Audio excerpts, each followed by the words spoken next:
All right, let's dive straight into this explainer. If you're someone who loves dissecting the very fabric of our universe, you are in for a treat today. We're looking at the CMQEI Extension 3 white paper, and it is a genuinely mind-bending look at how we can fundamentally rethink the space around a black hole's event horizon. You know, the conformal mapping quantum energy integral, or CMQEI, presents this framework that tries to bridge the massive, historically stubborn gap between general relativity and quantum mechanics right at this extreme boundary. We aren't just looking at gravity as a simple force today. We're actually exploring it as a structural rearrangement of spacetime and quantum phases. So, just to keep our bearings, here's our roadmap for the breakdown. We're going to start by visualizing space, then break down the three proposed models of space, define their mathematical variables, introduce the quantum phase equation, build the unified action, and finally, look at a tripartite integration. Okay, part 1. Visualizing space and the event horizon. Now, before we get lost in the complex math, we have to remember that any valid model of space has got to adhere to some absolute common baselines. We've got the speed of light limit, of course, and the null condition, which just means the spacetime interval for light drops perfectly to 0. But pay special attention to the minimal length limits of the Planck scale. The white paper is really emphatic here. The core of a black hole shouldn't be treated as some mathematical infinite singularity. Instead, it's bound by the Planck scale. Space literally cannot be infinitely divided. Combine that hard limit with a quantum phase, and we have the foundational rules that any new gravitational model absolutely must follow. Moving right along to Section 2, 3 models of space. This is where it gets really interesting, because the paper presents us with 3 distinct competitors. Model 3.1 is called space-exclusion. Think of it as literally deleting the interior of the black hole from the map, leaving this hollow tube across time. Then you've got Model 3.2, vertical connection, which acts almost like a temporal brick wall, where space just stops and connects purely along the time axis. And finally, Model 3.3, space condensation. This one imagines the interior space being pushed outward, packing it incredibly tightly right at the horizon, and then that tension gradually relaxes as you move further away. And honestly, this is why Model 3.3-space condensation is just so mathematically appealing. If you take the standard Schwarzschild metric for a black hole, that's the first one there, and simply substitute that classic standard term with our new condensation factor, chi, the equations match up perfectly. It is brilliantly simple, it seamlessly aligns with standard classical physics and the Newton limit, all without requiring any radically new, unproven metric structures. All right, on to Section 3, the mathematical boundary variables. Let's systematically define the math driving these models, starting with Model 3-1 and the exclusion factor, E. You can think of this as a literal binary switch for reality. Inside the horizon, E equals 1, which mathematically means space is completely excluded from our external map. Far away, out in normal space, E equals 0. It's a very clean, binary way to handle the boundary condition of a black hole, treating the interior as an excluded domain rather than just a space we happen to not be able to see.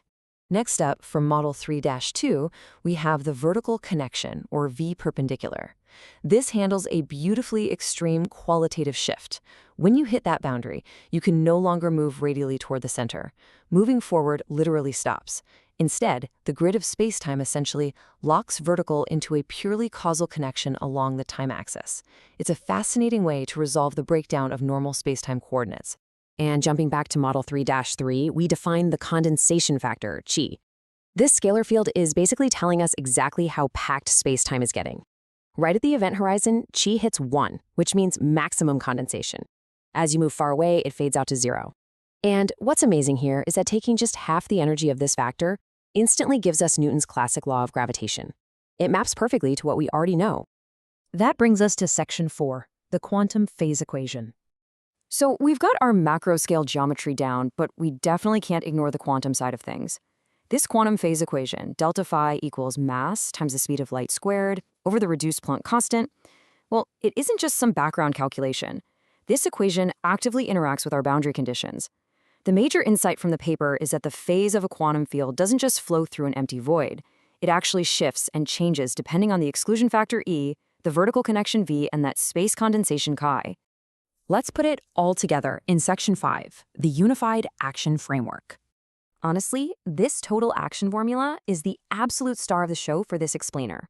To evaluate a complete relativistic quantum gravity program, this S total sums up general relativity curvature, matter fields, quantum phase elements, and crucially, the boundary action. And that boundary action is entirely dependent on those three variables we just talked about, chi, E, and V perpendicular. This formula effectively proves that gravity, matter, and quantum states can actually be unified straight through these boundary conditions. Because of that, the metric tensor itself, G mu nu, literally the very fabric of space-time geometry, is expressed as a unified ansatz.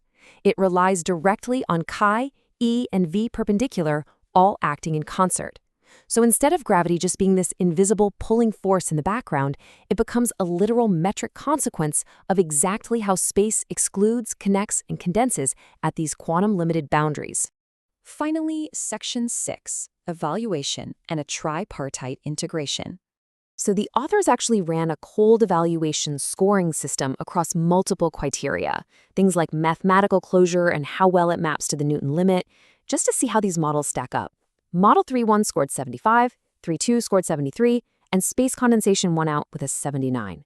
But, and this is key, the white paper impartially notes a critical takeaway: none of these models individually replace standard general relativity entirely. Therefore, instead of treating them as brutal competitors where only one wins, the most compelling approach is this step-by-step tripartite integration. Think about it as a sequence. First, interior space is fundamentally excluded. Because of that exclusion, a precise boundary forms. Right at this boundary, space condensation occurs, which is heavily bounded by the speed of light limit. And finally, that C limit forces the spatial grid into a vertical connection. Together, acting as one system, these three models form a complete, cohesive narrative of what happens to reality at the edge of a black hole. So this explainer leaves us with a brilliant, unified foundation, but it begs a massive question. How will applying this unified space condensation model redefine our observations in the future? If gravity is actually just the gradient of condensed space-time states, how does this change the math for spinning Kerr black holes? Will it predict microscopic variations in gravitational waves that we haven't seen yet, or change how we measure quantum states near incredibly massive objects? The CMQEI Extension 3 isn't just an answer. It's a powerful new lens for looking at the cosmos, and it absolutely leaves us with so much more to explore.